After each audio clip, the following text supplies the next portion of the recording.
Hey everyone, welcome to today's Explainer. I am so stoked you're here because today we aren't just learning facts from a textbook. We're essentially becoming detectives. We are going to dive deep into an ancient, completely mind-bending mystery from the Quran, specifically Surah Kahf, and honestly, it's going to change how you view the entire world around you.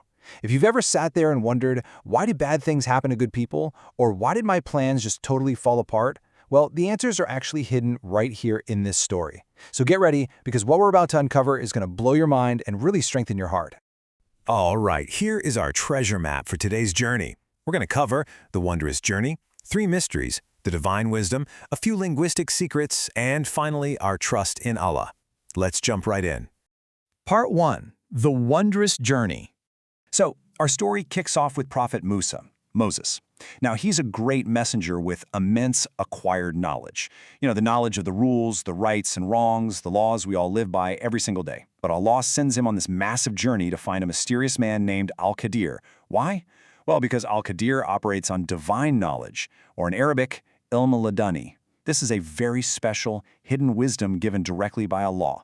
Basically, Al-Qadir has been granted backstage access to the behind-the-scenes reality of the universe. To put it simply, Musa is looking at the surface of the ocean, while Al-Qadir has been given the ability to see all the way down to the bottom. Now, Al-Qadir agrees to teach Musa, but there's a huge catch.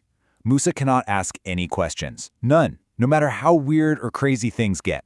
Their journey is going to take them to 3 main stops: the ship stop, the boy stop, and the wall stop. And let me tell you, at every single one of these stops, Al-Qadir is going to do something that absolutely shatters every rule Musa knows.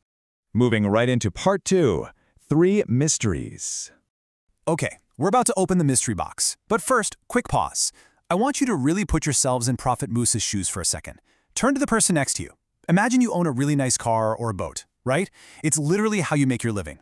You let a guest ride in it for free because, hey, you're a generous person. But then suddenly, your guest pulls out an axe and starts smashing a hole right in the bottom of it. Talk to your partner. How would you react? What would you even say? Go ahead, take a few seconds. Right? You'd be absolutely furious. And that is exactly what happens at our first stop. Some poor fishermen who work incredibly hard recognize Musa and Al-Qadir and gave them a free ride on their ship. But once they're out on the water, Al-Qadir secretly tears a plank out of the ship, damaging the only livelihood these kind people have. Musa is just shocked. He's like, "Did you tear a hole in it to drown its people? You've done a terrible thing." And from our perspective, he's totally right. It makes zero logical sense. But guys, it gets worse. Way worse. They leave the boat, keep walking, and they pass by a young boy playing. Out of nowhere, Al-Qadir takes the life of this boy. Just like that.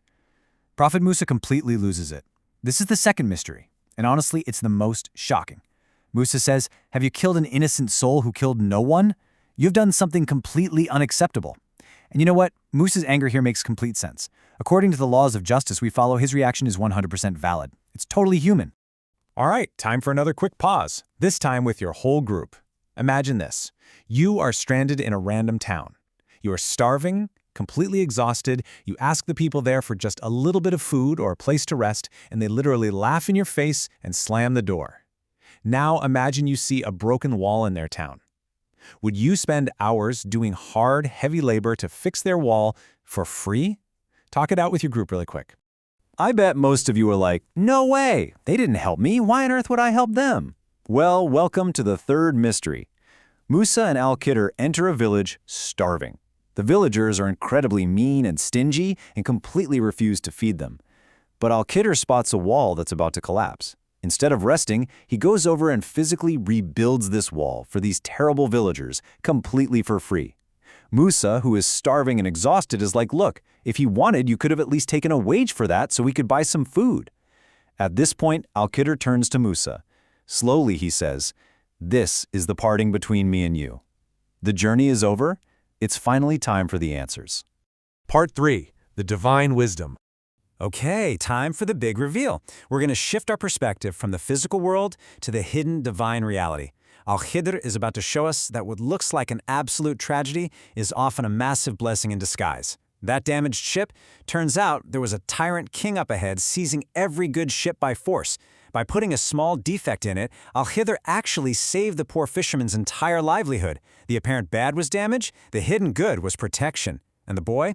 Al-Khidr explains that in Allah's cosmic knowledge, this boy was destined to grow up and ruthlessly oppress his righteous parents, which would have ruined their faith. Allah took him back early out of pure mercy, planning to give the parents a better, more loving child. What about the wall in the mean village? Underneath that wall was a treasure belonging to 2 orphan boys whose father was a righteous man. If the wall fell, those mean villagers would have stolen it in a heartbeat. Al-Khidr fixed it so the treasure would stay safely hidden until the orphans grew up. This whole story, it's basically a masterclass in the Islamic concept of qadar, or divine predestination. Qadar is our absolute belief that Allah's planning always has a wisdom. When a door slams in your face, when you lose something you love, when you don't get the result you worked so hard for, you are only seeing the hole in the ship. You don't see the tyrant king waiting up ahead. Allah is the ultimate planner, and His plan is always rooted in mercy and justice, even if our human eyes just can't see it yet. Part 4. Linguistic Secrets. Now, the miracle of the Quran isn't just in the big events. It's right there in the exact words Al-Khidr uses to explain these mysteries. Look really closely at his verbs. When talking about damaging the ship, he says, I wanted to defect it. When talking about the boy, he says, we wanted to replace him. But when talking about the wall and the orphan's treasure, he says, your Lord wanted them to reach maturity. Do you catch that shift? He goes from I to we to your Lord. Why didn't he just say Allah wanted for all of them? Why the change? It's all about adab, having the absolute best manners and respect with Allah. When it came to breaking the ship, which is a physical defect, right? Al-Khidr said, I want it. He politely attributed the apparent flaw to himself, not to Allah, even though it was Allah's command. With the boy, it was a mix of an apparent tragedy but a future blessing, so he used we. But with the orphan's wall, that was pure, unmixed good and blessing. So he said, your Lord wanted. We learn incredible adab here. Always attribute the pure good to Allah and never directly associate him with apparent flaws or evil. And finally, part 5, our trust in Allah. So how do we actually use this in our lives tomorrow morning? First, we have to understand the balance between 2 things. We have Allah's legislative will. These are the rules we follow. Like Musa, we must stand up for what's right, we help people, we don't harm others, we definitely don't go around breaking ships. But then, we also have the cosmic will. This is what Allah decrees to happen in the universe. When things totally out of our control happen, like an illness, a huge loss, or a sudden change of plans, we switch from the rules of Musa to the trust of Al-Khidr. We accept that cosmic destiny with complete trust that Allah knows exactly what He is doing. Take just a second right now for a solo reflection. Think back to a time in your own life where you thought something was the absolute worst.